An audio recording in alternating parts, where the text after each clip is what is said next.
You learn something every day. You really do. Good morning, everybody. Welcome to this edition of Bury Your Bookie. I'm Jeff DeForest. The handsome gentleman over there is Mike Jones.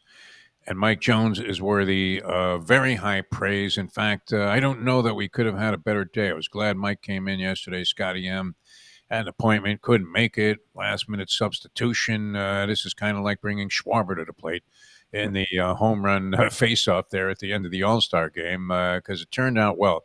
So Mike, you know this if you've watched the show. He comes up, he pulls these numbers out of the sky. It's not like we rehearsed this thing, as you can tell. It's a very sloppy sort of avant-garde approach that we take. And sure enough, I'm always amazed by Mike because he'll pull something out of his rear end, and you're thinking, my God, this guy is a numerical genius. And yesterday we were talking about and lamenting the idea that Black Wednesday, as it used to be known, when there was no action whatsoever that you could bet on because Major League Baseball was shut down and no other sports of any significance that people would wager on were being played that day. And then the WNBA sees this window of opportunity and they started staggering 5 games as if it was Christmas Day in the NBA. Mike comes up with the stat that 60%. Now, is this just this season, or is this in the It's history? been this season, but I think it's pretty close to that all time. That the home court advantage in that league is extremely positive for a gambler's edge. I mean, think about this, and we've mentioned this a few times during the course of the year that we've been doing this a little bit more than a year right now. There shouldn't be a single day that goes by that at some point in the day you don't dedicate at least a split second to thinking about a way to beat the system. All right. And this gets into a lot of psychological stuff about degenerate gamblers also because we are fueled by self-sabotage. Now, here's Mike Jones. He gives you a stat, and he says 60% of all WNBA home games, the home team covers the spread, regardless whether they're getting points, laying points, no matter how large or small the margin. So any gambler would tell you that if you read any gambling book, the basics, Gambling 101, they would say if you can hit 60% of the games that you're betting or the even money shots, 110 to win 100, that you're betting, and you're betting in the point spreads, you'll be a winner, right? Does that not make? What is the cutoff there to beat the juice? The minus. I think it's 57.5. I think is the winner, or to be consistent, maybe like around 55%, or maybe Okay. 50. I think it's 53 because $100 play is 10 and you get 20 bets. I think it's like 53% you'll get a positive edge. But I think 55 is profitable and 57 you're considered elite. So if you bet every WNBA game, at least this season, and possibly throughout the history of this league, every home team, you don't have to worry about any point spreads. You don't have to do any handicapping. You could wake up every day and know that, and look, this guy, Mizrachi, just won the main event, World Series of Poker, the grinder. You could grind down a profit, but that's probably not good enough for people. And I guess the drawback would be, and I don't mean this in any disparaging, misogynistic, anti-women way. Unfortunately, if you're betting these games, then you might be inclined to have to watch them, and that would be where the profit wasn't worth the amount of effort and time that you had to put in actually rooting for your things to hit. But you don't have to do anything. You could just this is literally like having an annuity. And what happens yesterday, Mike Jones? You text me after the first game. Okay, theory looks like it's blown up in smoke. Because the Chicago Sky, which I don't get the name there, wouldn't it be the Chicago Wind or something? I mean, what is unique about the Sky? I don't know. They blew in the win yesterday, losing at home by 39. So I felt like a moron, actually, giving out that the first game. But yeah, they're getting 12 on a hook. But then Mike Jones fires off Phoenix and Minnesota winner. Minnesota laying 10.5. They win. They cover easily. Golden State, Seattle winner. They win by 9, laying 5.5 at home. Indiana and the Liberty, no Caitlin Clark. That line might have been adjusted, but I had it at 9.5. Winner. I don't think they moved it up to 21 by any stretch, even without Clark in there. And Vegas and Dallas. Dallas getting 5 and a hook at home. Winner. 4 out of 5, Mike Jones. As they say in the sports books to the guys that are collecting the money and dividing it up, nice fucking job. I mean, you did it. You have to feel good about that. Yeah, I mean, it's, you kind of sometimes you're grasping at straws. You sit there thinking about what can we provide as far as data, but that was a good one. I heard it a while ago. I looked at it. I saw that it was successful. First time I tried it, of course, it went 2-5, and I lost. But kind of like, I'm looking at this going, this is an interesting way to go about it. Yeah. But I kept following the numbers, and they caught up. They had a couple of elite days where they were 5-1, 4-0, and you start seeing that. Yeah, maybe this is a trend that you could kind of follow. And then I just threw it out there and got a little lucky. It's just these games are different. It just seems like the home court. Maybe these teams travel a little differently than the NBA or other leagues do, and teams don't feel comfortable playing on the road, and that's it. You get in front of your home fans. Maybe the crowd makes a big difference.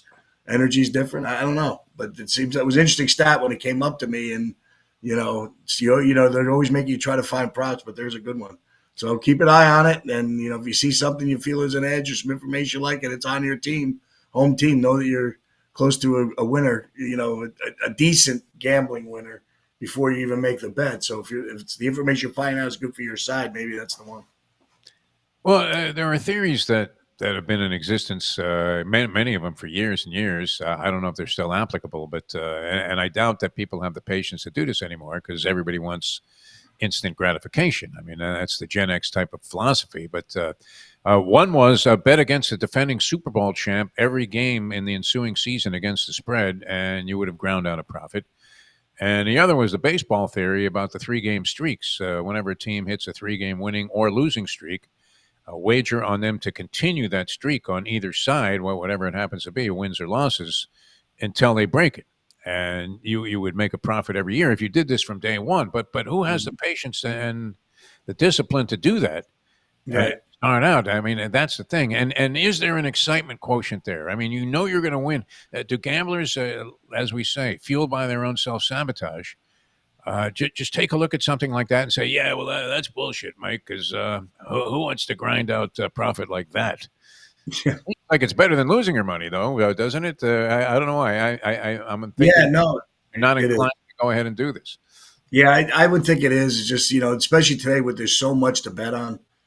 I mean, I used that philosophy the last time I think we were talking is that, when you have to make odds on 300 events a day, it's probably hard. You're going to miss a few of them. So there's probably an edge out there at some point for that guy who's going to dig in hard and do it. But, I get articles all sent to me all the time about handicappers trying to make a living and saying this and doing this. And now with Instagram followers and showing big tickets, and probably they'll go out and get a big ticket. I think one of the funniest stories I've heard recently is there's a couple of the kids in the younger generation now are just betting the big underdog on the money line, hoping to get a winner. And when they get a winner, they sent it out on TikTok. And next thing you know, they got followers, people are interested in how they won. So, there's just different ways of doing this, what people want. I think that obviously the edge, we're here to try to bury the bookie, but obviously the edge is for the book. And it's just when you get some trend that you can work on, you got to kind of ride it a little bit, maybe sacrifice a little of the enjoyment to try to get even a little bit if we're on a chase or something.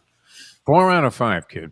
I love it. And then on top of that, and I don't know, you haven't quite reached the Mendoza line for men, even though you recently celebrated a milestone birthday here, hitting the big 6-0. Now, me, I'm well past it.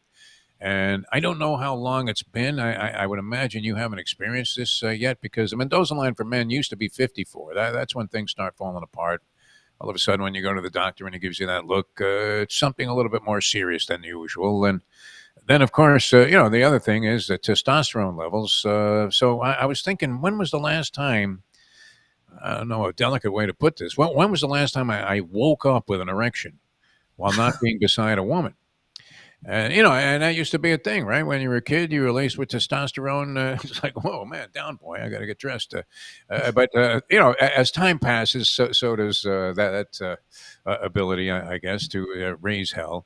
And yet this morning it happened to me because we had given out Nikolai Hogard at 250 to 1 to win the British Open, and then suggested that you play him in a bunch of different spots, which, of course, I went against my own advice. So he's going to finish somewhere in the top 30 or whatever, but I will fail to cash. But and I wake up and the coverage came on at 4:00, so I get up early to do shows, other shows, and I have a tendency. This goes back to my morning drive radio days, where you just wake up a few times during the night, and it happens to be almost routinely now right before 4 a.m. And so I wake up and I think, oh, good, this USA coverage of the Open is on. I don't know who's teed off yet. And there, atop the leaderboard at 2 under, on Nikolai Hogard at 250 to 1. Now, he's not going to finish on top in the first round, but he'll certainly be in contention, of which many guys are, because it seems like, I guess I saw he was like tied for 15th maybe at that score, even though the leader was only 4 under. So a lot of guys 4, 3 under. I don't know where he's I have him right now, T6. tied for 6th. Listen to this. Yeah. Yeah. I mean, could it be that a miracle is due to come my way? That would be the largest outside of exotics in horse racing, where you're often getting thousands to 1, but that would be the largest single odds I had ever cashed on anything that wasn't a horse race. So I don't know. What would you do in that spot? Do you start hedging? You have to wait for No, the second round. on a low end bet like that, ride it out. Yeah, Get him into that final day, get him down the stretch, and feel out who he's going up against, and maybe take an odd bet, or maybe someone says, "Will he?" You can get a bet on some site, will he win or not? If he's got a lead. But here's the take on this: is that when you look around that board, there's a lot of field players in that top 10. sure. 6 or 7 of them are not named guys. So maybe this is I said this before we started. I thought it'd be a first time major winner, and I thought something would happen from the outside. Listen to Scotty Scheffler and saw that he made some amazing statements about golf isn't who he is, and he's going life in a different direction. He's 1 under. He would protect his family over playing golf. You win, and then it's a celebration of 2 minutes, and you're on to the next event. What does it really give you? Very interesting 5-minute presser at the Open to talk about golf and what it means to him. And I thought, Sounds like a guy's about to blow his brains out. it sounded like it honestly sounded like a guy who's satisfied with what he's accomplished in golf. And when you get that way, if you don't have the Nicklaus edge or the Tiger edge, you're not that beast on the golf course, the Tom Watson, the Gary Player who went after you. I don't know I think 550 you're going to turn into 8 to 1 and 9 to 1 pretty soon. I think. Sure. But I was very happy to see some of the old vets. Lee Westwood had the lead for a while. He's 2 back, all tied with your guy. Stuart Sink is in there as a senior player. Phil Mickelson had it going for a little bit, had the lead earlier on. Now he's 1 under at the finish. Interesting. You got a lot of different type players up there, and we'll see. I'm sure there'll be a run by someone in the late afternoon to get closer to the 4 under lead, who has Hayaton Lee, who I used to follow and was a heck of a player about 4 or 5 years ago on the tour. Yeah. Playing a little matchups. I won a little money with him for a while, but he left the tour, went to Asia, went to Europe. Hasn't really played many U.S. events unless he gets invitations. So this is kind of a nice little showing. And according to the announcers, say they love to see this because he's such a character to play with and enjoy. So when you see that, you kind of root for guys like that. So there's some interesting names. And then Olsen, who's been up and had it at 5 under, I never heard of him. I have no idea who Jacob Skov Olsen is. No. So doesn't it sound like it would be some skier from Norway that you'd see in a Olympics? Okay, here's Olsen. Yep. He had a bronze medal in the World Championship. Who the fuck is this guy? But that's part of the beauty of the Open. Look, to nail the winner, you should be getting 250 to 1 unless you're playing some of the bigger of names. I don't know if McIlroy's he must have teed off by now. Yeah, I think he's teed off now. He's coming up, I think, coming on with the tee box. Well, that was great, though. I mean, to wake up in the direction, seeing Hogard on top of the leaderboard at 2 under through 9 holes. It wasn't like he just played 1 hole or something. Yeah. And then to have him hang on, he double bogeyed 11, which, look, a giant number can pop up at any time in this tournament because you're a golfer. I mean, those fairways were as tight as you could possibly get. And no trees, but the rough it made the U.S. Open rough look like you had just mowed your lawn, didn't it? Mm-hmm.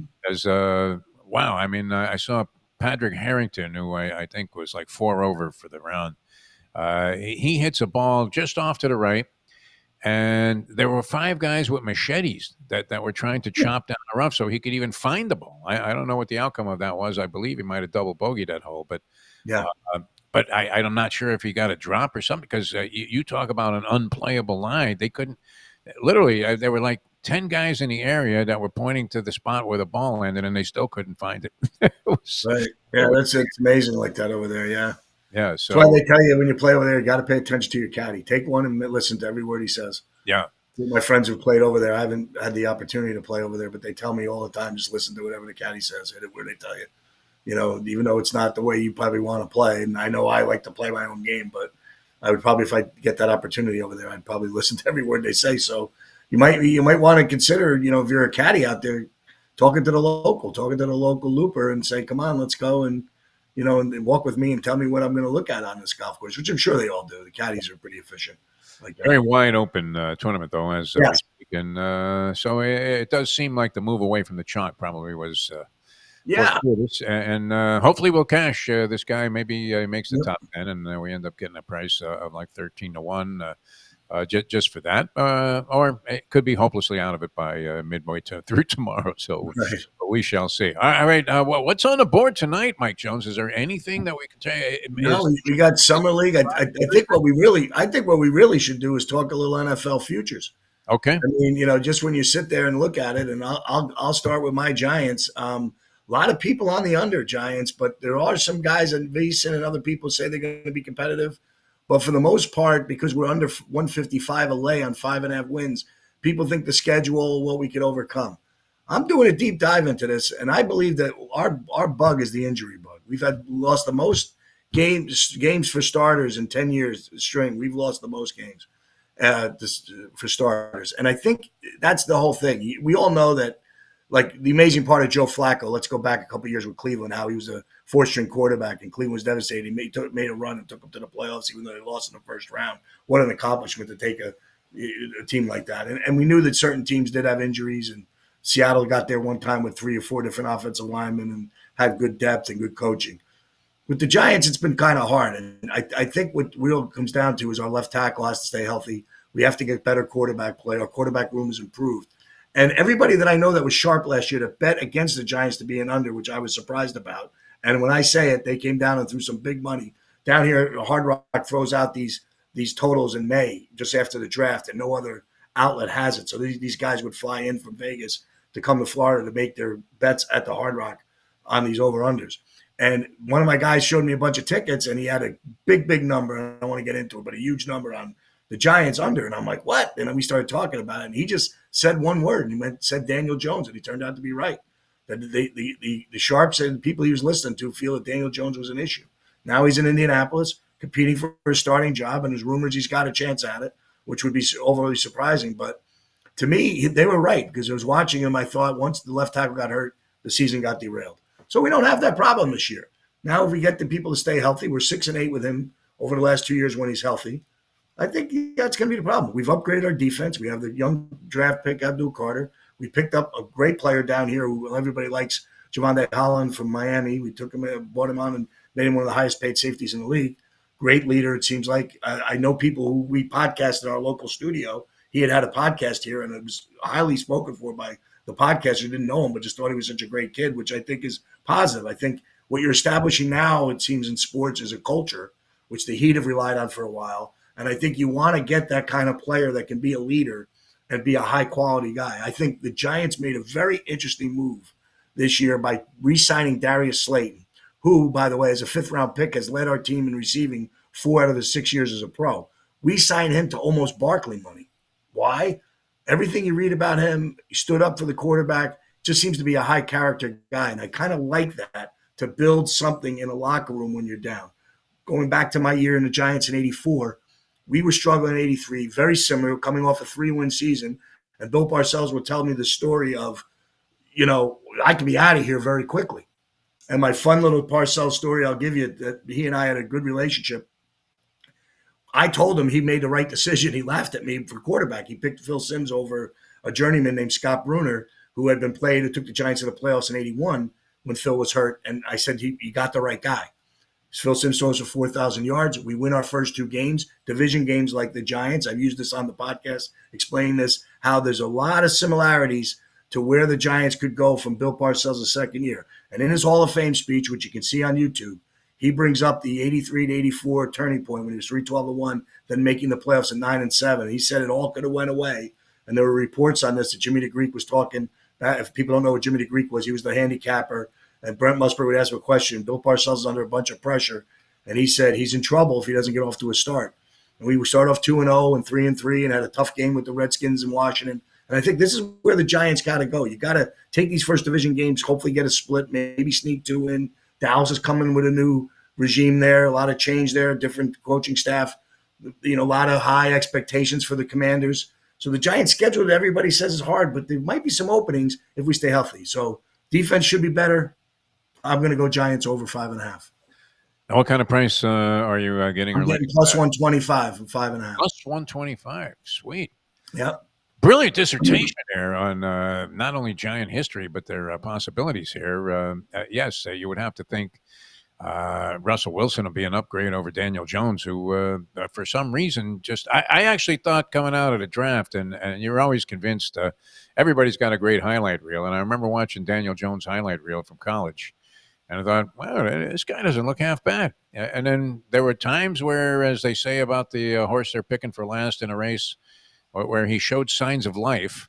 But at the same time, as you say, decimated by Yeah. injury the team. And if you don't have a left tackle and you don't have a great acumen and feel for being in the pocket like Daniel Jones didn't appear to display, then you're going to be in trouble. So over 5.5, that's a good one, Mike That's Jones. bucking the trend because it's a minus 55 on the under. So it's going against what you're going to hear.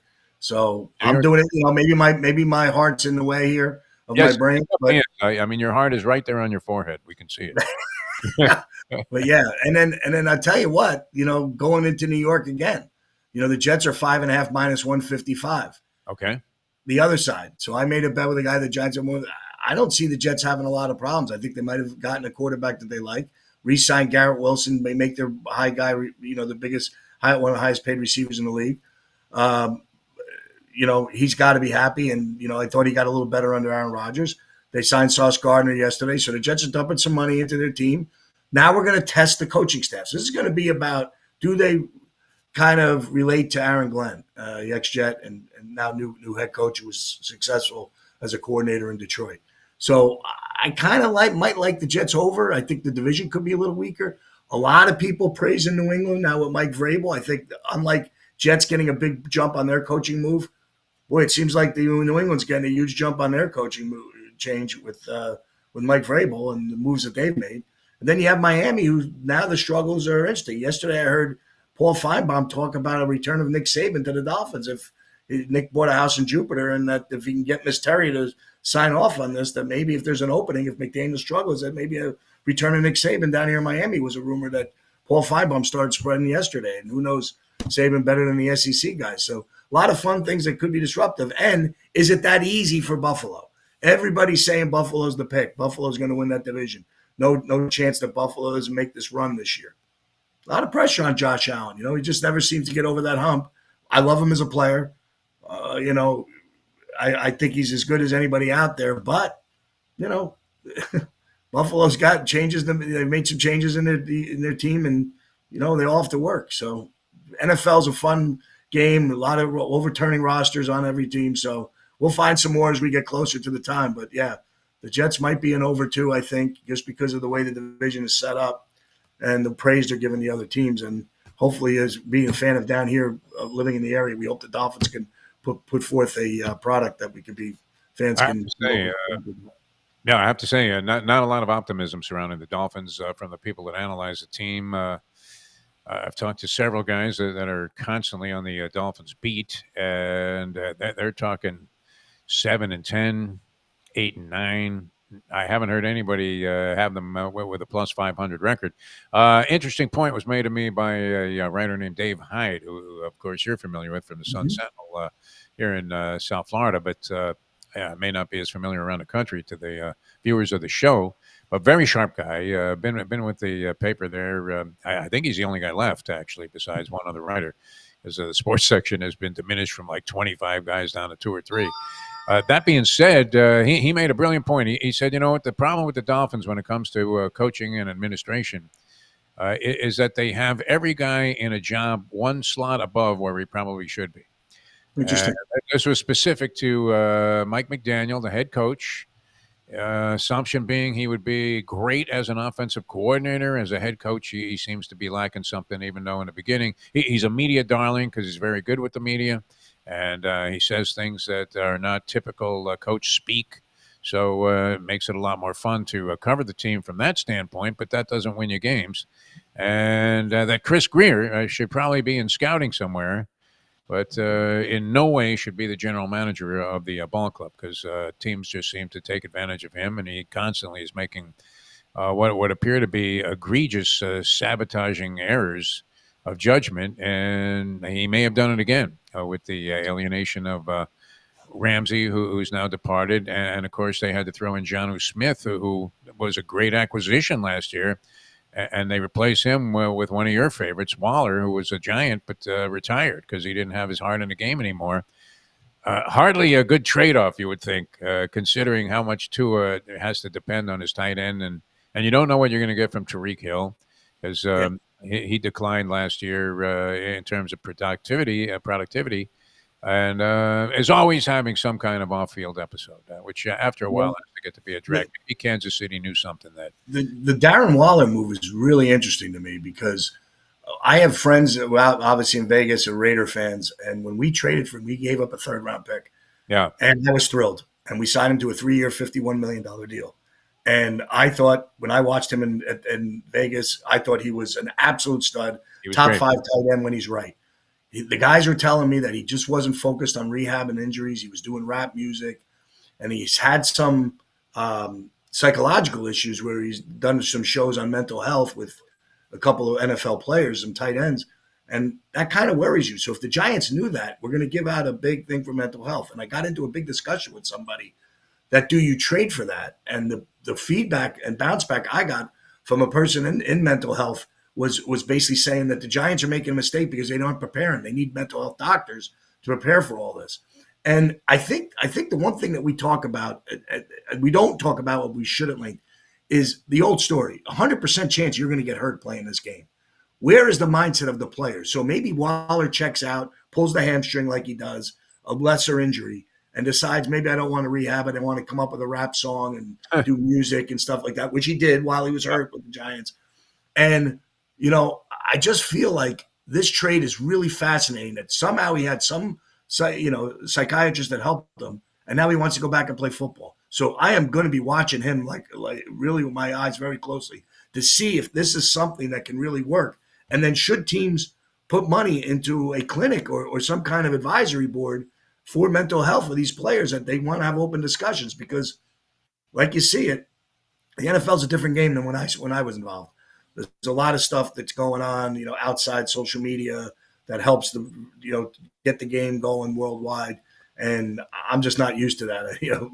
My social media is burying bookies, talking to people, having a good time and enjoying it. But it's a pretty serious thing. And I talk about it with tennis. We've had these discussions that this is the next big step with gambling, all that. You got to get into where the psychological aspect. If we see something, hear something, maybe we concentrate on that as much as we concentrate on numbers. Makes sense, man. All right, good session, Mike. We managed to cover what is even Blacker Thursday than Black Wednesday was.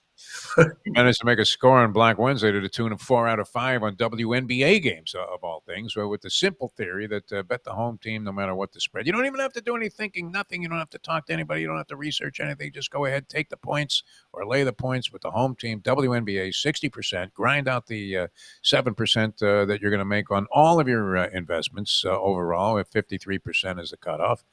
And have a great day. And if you happen to find out that I woke up with an erection tomorrow, then you know that Nikolai Hogard, well, he probably will tee off later in the day. So I'll get a chance to watch this guy crumble. You will. It'll be great. At plus 250, that's not a bad piece of action. Even if I go down in flames, at least I got my money's worth of excitement. All right, Michael, you have a great day. We'll catch you again. Thanks so much, as always, for being with us here on Bury Your Bookie.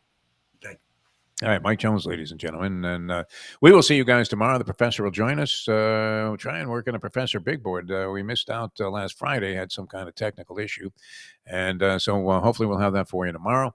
And he'll probably get into some college football futures for us as well, as we get closer and closer to the season that everybody covets the most when it comes to degenerate sports wagering, and that would be college and pro football. All right, we'll see you tomorrow on the next edition of Bury Your Bookie.